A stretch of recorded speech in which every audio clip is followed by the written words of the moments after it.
Welcome back. Let us talk about Metasploit Framework. We already mentioned that we will use this tool a lot to exploit different targets and their vulnerabilities.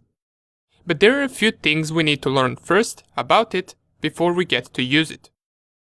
Remember when I told you that Metasploit Framework offers us thousands of exploits that we can use for Windows, macOS or Linux? While that is true, Metasploit offers us a whole lot more things that we can use besides the exploits. Matter of fact, exploits are just one of 7 modules that we can get with Metasploit.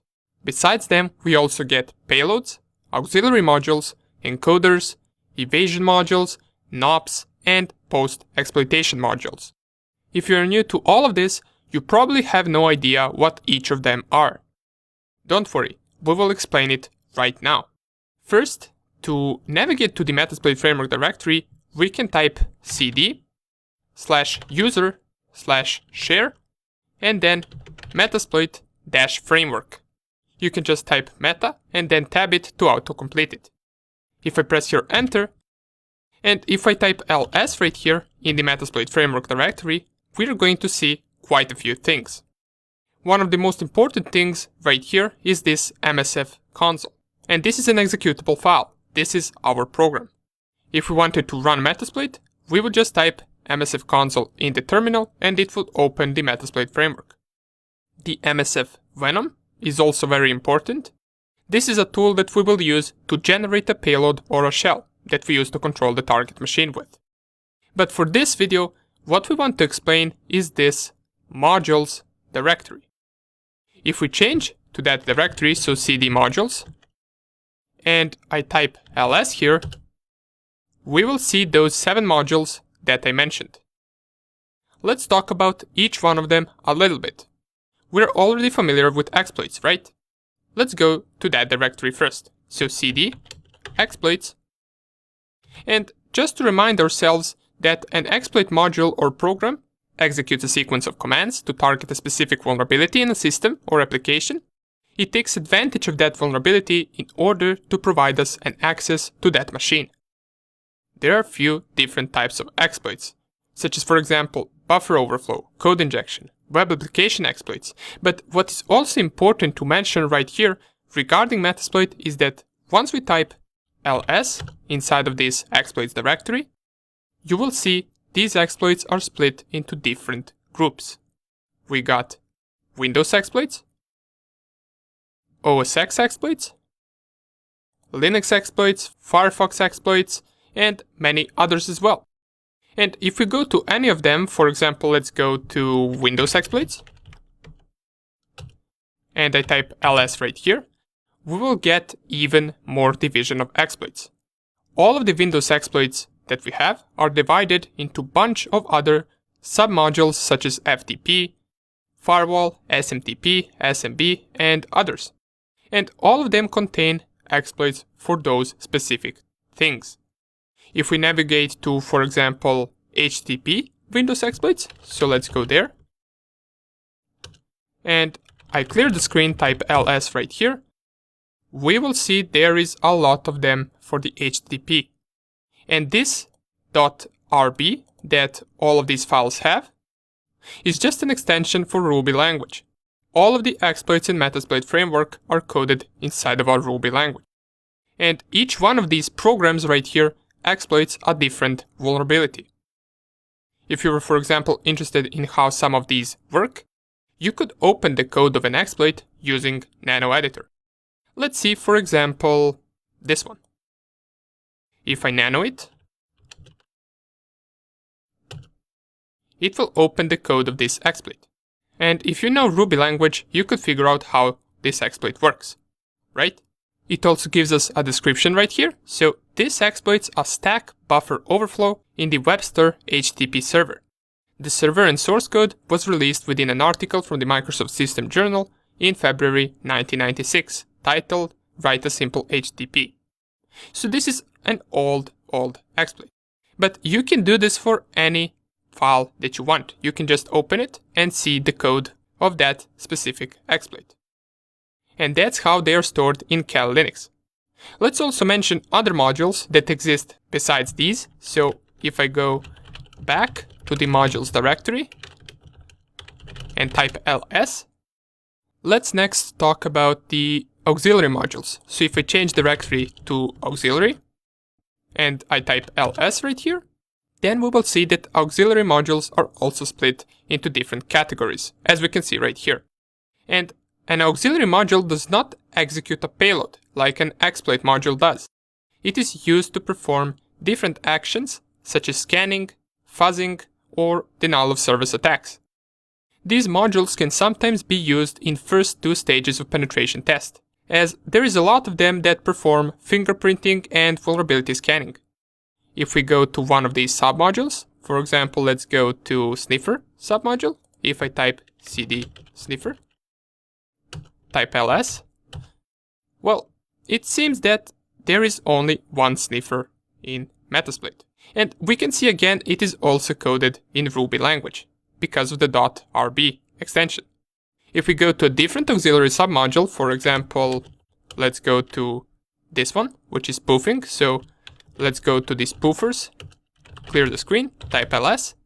We can see they're also divided into even more submodules based on what it is spoofing. So it can spoof ARP requests, it can spoof DNS, it can spoof MDNS, and others as well. And all of these spoofers we can use for our attacks if we need to. Good. Those are the auxiliary modules. Now, you can always explore others as well if you want to check out what different files this module has. But we're going to continue and we're going to cover the next module from the Metasploit Framework, which is the post-exploitation module. And if I change directory to the post-exploitation module, clear the screen and type ls, this module is used, as its name says, after exploiting the target. Usually, they are used to gather or steal information from target's device. That information could be files, saved passwords, dumping hashes, enumerating other services and applications on the target, and many other things we can do with post-exploitation modules. After you type ls, you will see that they are mostly split the same as the exploits. If we go to Windows post-exploitation modules and type ls right here, we will see different post-exploitation submodules that have different purposes, such as gathering information, such as escalating privileges. And these escalating privileges simply means if we exploit the target as a regular user on that machine, we would always want to try to escalate our privilege to become an administrator or a root account. We can also see VLAN post-exploitation modules, and I believe this would be used to steal saved wireless passwords to the access points that the target was connected to.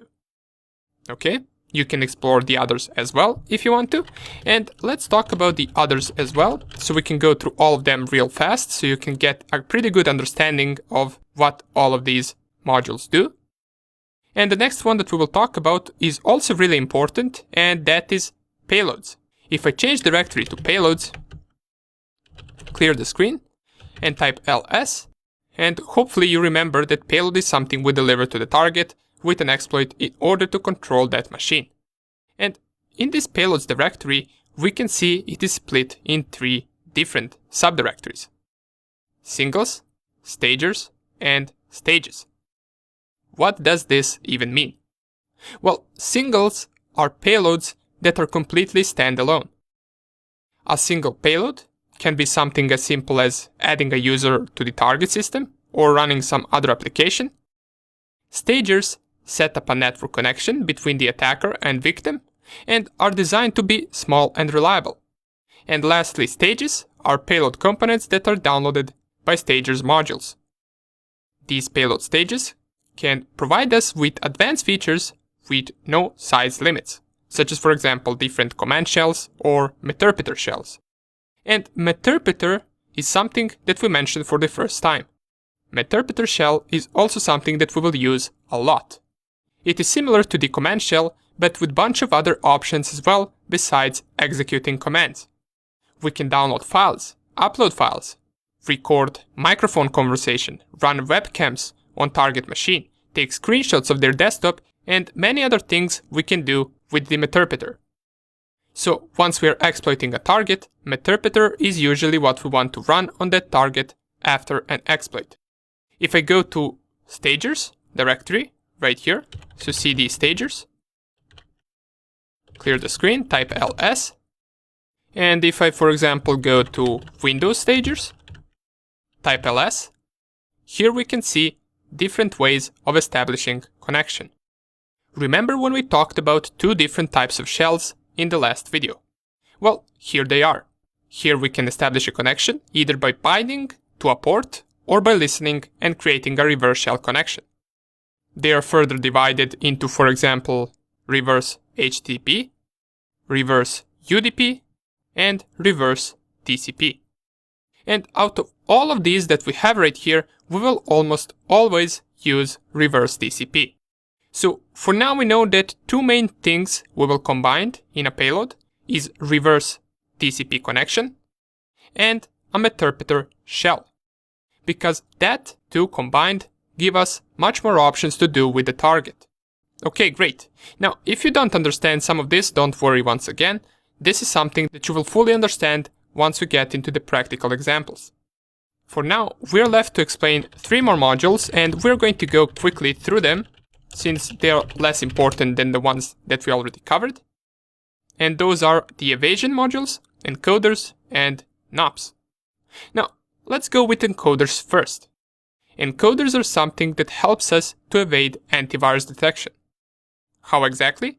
Well, even though we call our payload a shell or a Meterpreter, what it is to antiviruses and other people, it is just a simple malware or Trojan or a virus.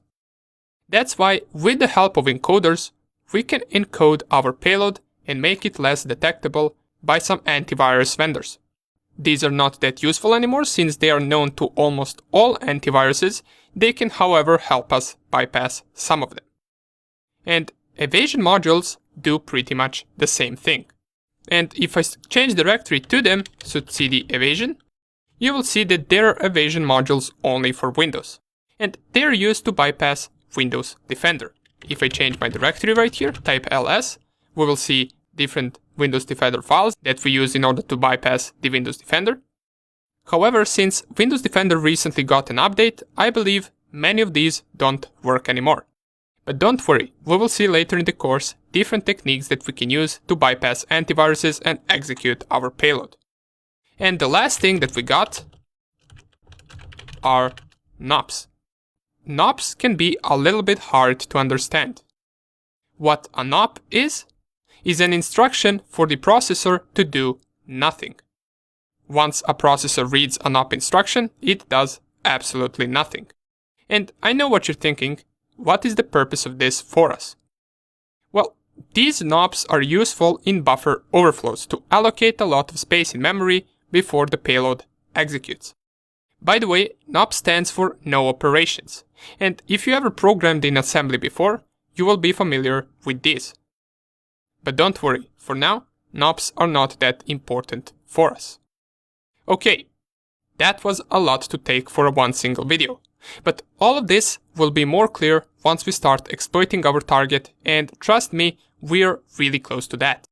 We just need to explain the usage of Metasploit in the next video real quick, and after it, we will perform our first exploits. So get ready, and I will see you in the next video.